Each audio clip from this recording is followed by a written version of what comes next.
ସକାଳୁ ଆମେ 5ଟା ବେଳକୁ ପେଟ୍ରୋଲିଂ ଡ୍ୟୁଟି ବାହାରିଲୁ। ଆମର ଏଇ ଦେବାଶିଷ ପଟେଲ ଆମର ସୁପରିଟେଣ୍ଡେଣ୍ଟଙ୍କ ନିର୍ଦ୍ଦେଶକରୁ ଆମେ ବାହାରିଲୁ। ଆଉ ସନ୍ଦେହରେ ସାଲେପୁର ଥାନା ଅନ୍ତର୍ଗତ ନାନ୍ଦଲା ଛକ ନିକଟରେ ଜଗିଥିଲୁ।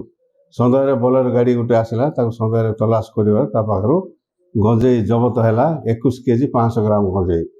ଆଉ ଆସାମୀ ଅମରେନ୍ଦ୍ର ଷଡ଼ଙ୍ଗୀ ଆଉ ଇଏ କରି ତାଙ୍କୁ ପୁରା ତଲାସ କରି ତାକୁ ଗାଡ଼ି ଏକ୍ସାଇଜ ଷ୍ଟେସନ ସାଲେପୁର ଷ୍ଟାଫ୍ ଆଉ ଏକ୍ସାଇଜ ଷ୍ଟେସନ ନିଶ୍ଚିନ୍ତ କୋଇଲି ଷ୍ଟାଫ୍ ମିଶିକି ଜଗିଥିଲୁ ଛକରେ। ଆସୁଥିଲା ଯେଉଁ ଛକରେ ଜଗିଥିଲୁ ସେ ଛକରୁ ସାଲେପୁର ଆସୁଥିଲା। ଏ ସମୟରେ ତାକୁ ଛକିକି ଜଗିକି ରହିଥିଲୁ। 6:30 7:30 ଭିତରେ ମାଲ ବାହାରିଲା ତାଠୁ 21 କେଜି ଗଞ୍ଜେଇ, 21 କେଜି 500 ଗ୍ରାମ ଗଞ୍ଜେଇ ବୋଲେରୋ ଗାଡ଼ି।